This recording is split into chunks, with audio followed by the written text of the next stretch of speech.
like Belichick, you're never really out of it if you feel like you're saving.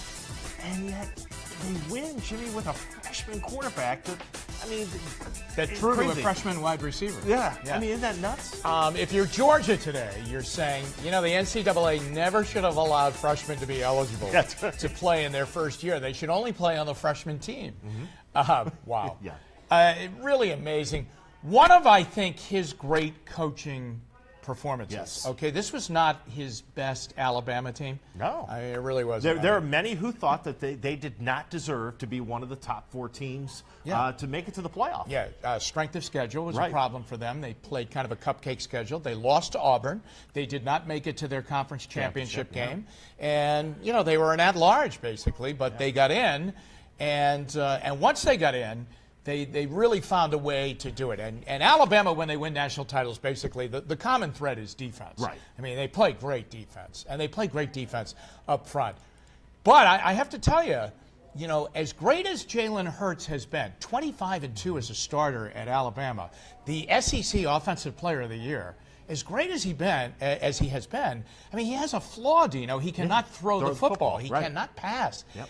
So many times, and especially last year, in the last couple of weeks, in the semifinal game last year, and then in the final against Clemson, if you could get him and them to third down and 5, 6, 7, you were going to get the ball back because he can't throw. Right. So if you can contain the run and make him throw, then you've got them. And Georgia had them. Yeah. Until a freshman from Hawaii playing for Alabama walks in. How would that happen? Right. That is the reach of Nick Saban. Now, this kid's family moved from Florida to Alabama once he signed. Or Hawaii. From Hawaii to Alabama. Now, he went to the same high school as Marcus Mariota. And Marcus Mariota was asked in an interview, are you going to be the legend quarterback that comes from Hawaii? And he said, no, actually, there's a kid, and it was this kid. And boy, I tell you what a great arm that kid has. So now you see a different side of Alabama. Imagine today, everyone is saying that Jalen Hurts will have to transfer from Alabama to play because he's not going to be the quarterback at Alabama. This kid was going to transfer if he did not play. Right. Yeah. It's really, that's the new world of college football. Right. That is the new world. I don't know if I like it. I mean, you take a look at Baker Mayfield. Baker Mayfield didn't start out at Oklahoma. Where was Texas Tech, wasn't he, or some place like that? I mean, you take a look at like Russell Wilson. Russell Wilson, was at North Carolina State, then left, and he ended up at Wisconsin. I mean, it's happened. Michigan is going to get a kid from Ole Miss. That's right. Next year. But this is the way of the world now in college football. Really, it's a business. You bet it's a business. But this is a great coaching job by him to have the guts to go in at halftime.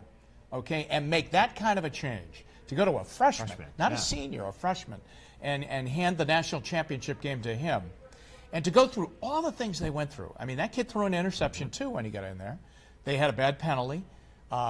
They missed the field goal that could have won it in regulation time. Looked like one of my golf shots. The kid on first down, after they're down by 3, and he takes a 16-yard sack. Yeah. They're at 2nd and 26 when he hits that pass. And imagine this kid, Dino, as a freshman. He looks off the safety. He looks on the play. He looks down the right sideline, and the safety is saying he's looking at over here, and then he cheats him, and he flicks back to the left, and the kid is wide open. As a freshman. I mean, Jimmy, we can't get NFL quarterbacks here in Cleveland to do that. You noticed that? Yeah. I mean, you're right. I'm just saying. I mean, really, you're right. I mean, that was just unbelievable. I don't know if it was a great game totally. Yeah. I mean, the first half was funky. Yeah, it was slow, low scoring. But boy, once from a halftime on, and then in the overtime, I mean, you had 2 epic games in the college football playoffs: the Rose Bowl that got Georgia in, and then this one. The Fromm kid's something else. I know Georgia didn't win. See, now there's another kid at Georgia that's going to leave because Fromm went in. Right. It's the new way in college football. Yeah. I mean, haven't kids left Ohio State because J.T. Barrett has played so much? Right. Yeah. And I think we may see that again as the Buckeyes go to a new quarterback next year. I think we're gonna see that down the Haskins kid. Can you believe though? You know how they always say, what is it, the 6 degrees of Kevin Bacon? Yeah. Okay. I mean, put us in that equation here in Cleveland. I mean, Nick Saban coached. He went to Kent State. Yes. Okay. He coached at Toledo. Yes.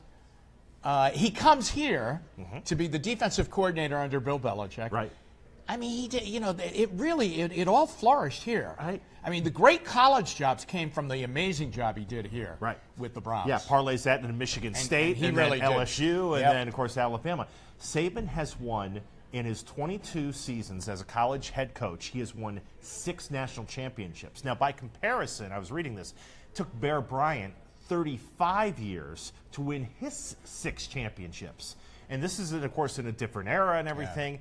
He's won 5 championships in the last 9 years. And again, doing it without, a high-profile quarterback. Now, he's had obviously a dearth of NFL, a total, NFL talent, including guys that we were all watching last night. But, not a quarterback, but yet it doesn't matter. He still finds ways to win. I mean, it's incredible. Yeah, it really is.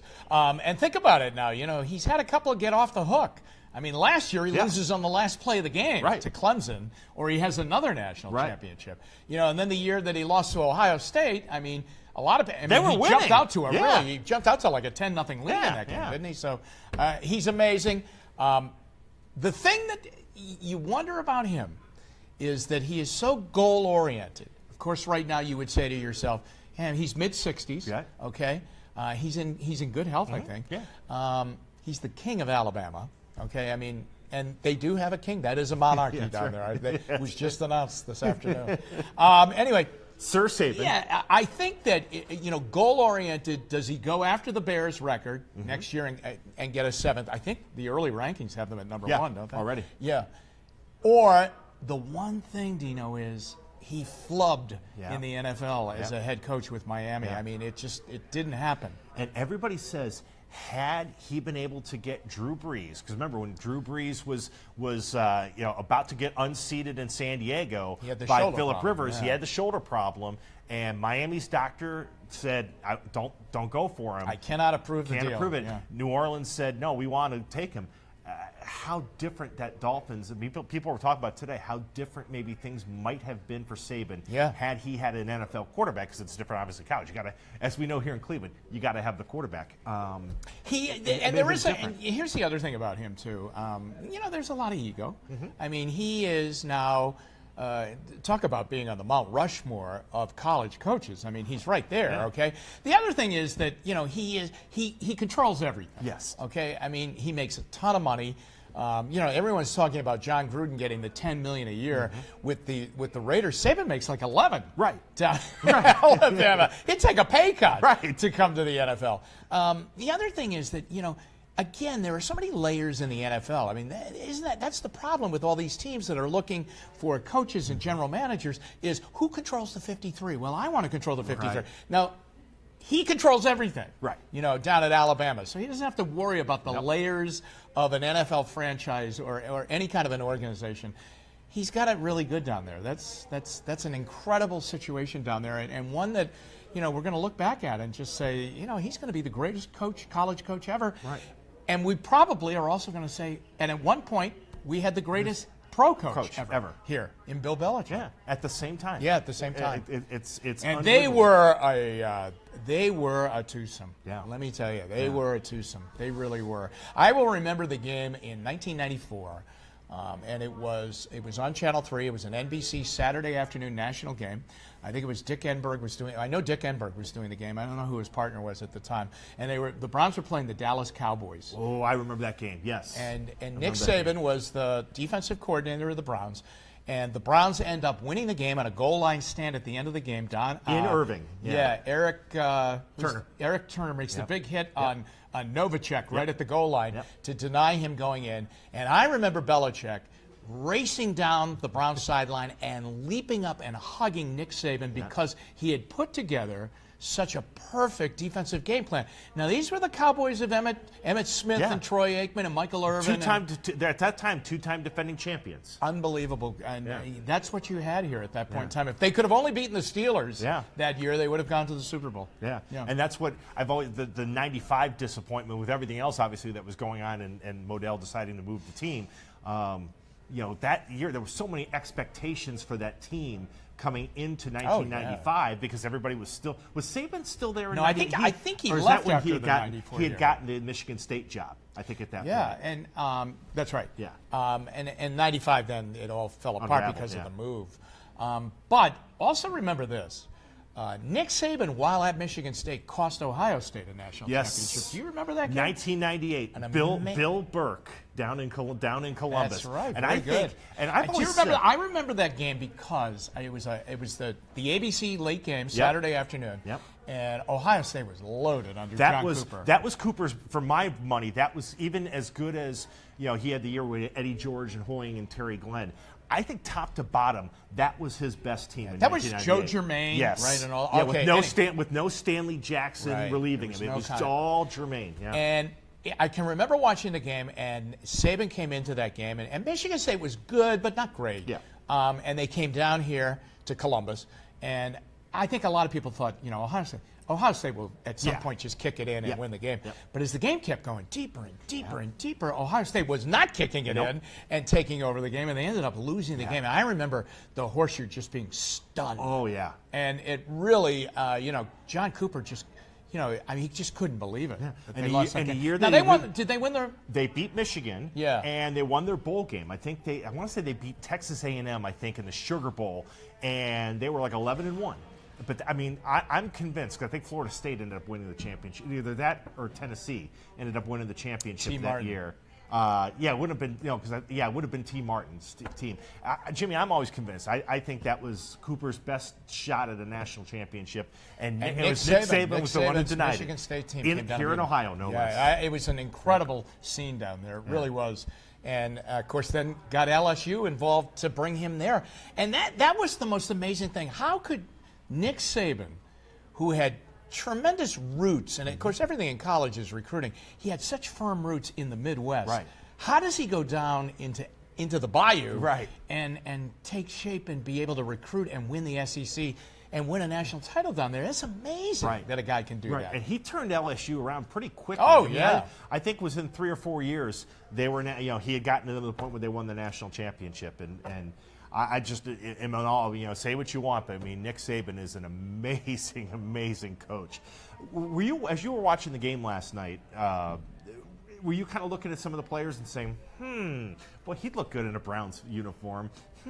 He'd look good in a Browns uniform. Like I was, and I know Ridley the wide receiver didn't have a great game last night, but I do like him, and I tend to like Alabama wide receivers. I think, from Julio Jones to Amari Cooper, they tend to be good in the NFL. And well, I would take everyone on the defensive line. Yes. Their front four, was just fantastic, and the cornerback is great. Yeah. Fitzpatrick is, great. Now you didn't see him last night because they don't throw his way. No. I mean, they don't even go near him. He's a shutdown corner. Yeah, closed. Yeah. I mean, if you look over to that side, there's a sign hanging out, closed. Yes. Come on back tomorrow because you're not going to complete a pass over here. They never threw to that kid's side. Yeah. It was amazing. Yeah. Yeah. I mean, I look at them defensively. Now, mind you, Dino, they had some significant injuries. Yes, they did. On defense, their linebackers just got torn and twisted apart during the season. That's what makes this coaching job by Saban so tremendous. But I look at them. I mean, I looked at them like the years when C.J. Mosley was there and people like that, and just said, "Wow, these guys are just loaded." Right. And Mosley went right in and fit so perfectly into the Baltimore Ravens defense. Yeah, or Clinton Dix going right to Green Bay and taking kind of being the leader of that secondary. I mean, they're just amazingly loaded. Last thought. First time I've had a chance to talk to you since the Perfect Season Parade on Saturday. Bring it on. They ended up getting, and I can't show you everything because our guy David Herverton is doing 1,000 things. The fact that he was even able to get us the start tonight was amazing work from him. About 3,200 people there, I think, estimated, give or take. So somewhere in the neighborhood of about 3,000, give or take, there. The weather was cold, but it wasn't, frigid, brutal, windy. It was tolerable, especially if you were huddled around a lot of people. It was fun. I did not feel embarrassed to be a Browns fan or embarrassed to be somebody who covers the Browns. I ended up writing a mea culpa saying, hey, look, this was kind of a cathartic 40 minutes for Browns fans after a terrible year, a historically bad year. You know, you have a chance to kind of catch your breath a little bit and think about it and say, well, okay, it's over. This was fun. The signage and everything, the atmosphere was festive. Now let's look ahead to 2018 and let's get some wins. I think that I was very surprised by it. I was surprised that there were over 3,000 people at it because of the weather conditions. And, you know, a lot of people will say, yeah, I'm interested in something, but, you know, it's a Saturday and, you know, you just say, I'm not going to go down there for that. Or you could just say, I'm not going to go down there because of the whole thing being held in the first place. But I agree with you on that. When, you know, you guys covered it and both sides of opinions were played out. Yes. I really understood it. I mean, yes, people are displeased with the goings on of the Browns, and rightfully so. 1-15, 0-16, unbelievably, historically bad for a city that really, you know, just loves the sport. They want to be able to get into the NFL again and be part of the fun. And the other side is, hey, listen, I'm down here because I love the Browns. Yeah, and everybody told. And it wasn't like there were fights down there or anything like that.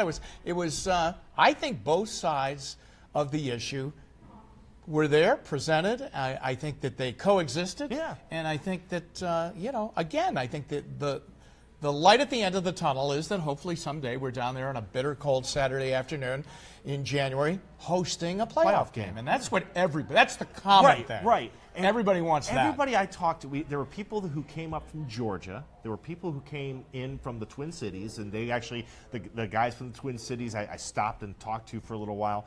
I mean, and there's people on the street, they were just saying, look, I love the Browns, and I want this team to matter. I want to see some wins. I want it to be back the way I remember. Everybody, okay, I want it to be back the way I remember it. Yeah. And so, like you said, it was like a civil war between Browns fans, factions leading up to Saturday. And I think once it was over, it was kind of like, okay, yeah, it wasn't an embarrassment. It wasn't a joke. It was fun. And we all are now kind of unified behind this whole thing. Let's see some wins. Oh, absolutely. And if the food bank ended up with money on it, then, you know, so be it, and good for them on that. Absolutely. So, you know what? Something that we thought we were going to, you know, walk around with a scarlet letter on us, okay, you know, until the start of next season, I don't think that's the case at all. Yes, it was on national news. I think the most overriding theme is whether you were embarrassed by the season or whether you are, nothing would ever embarrass you with what the Browns did. The common theme I think everyone can take out is that, wow, a lot of people cared. Yeah. And you know, and you talked about this last week, and I can't emphasize this enough. Angry fans are still fans. Apathetic fans don't care. Lead to a problem. Don't care, and that's when you have a problem. Right. And at least I think we all know fans may be angry, but they're still fans. Yeah. And that is certainly a good thing. Absolutely. Jimmy, as always, my friend, a pleasure. We'll do it again tomorrow. Okay. All right, for Jim Donovan, I'm Dave DiNatale. Thank you all for watching the Donovan Live postgame show right here on WKYC's Facebook Live.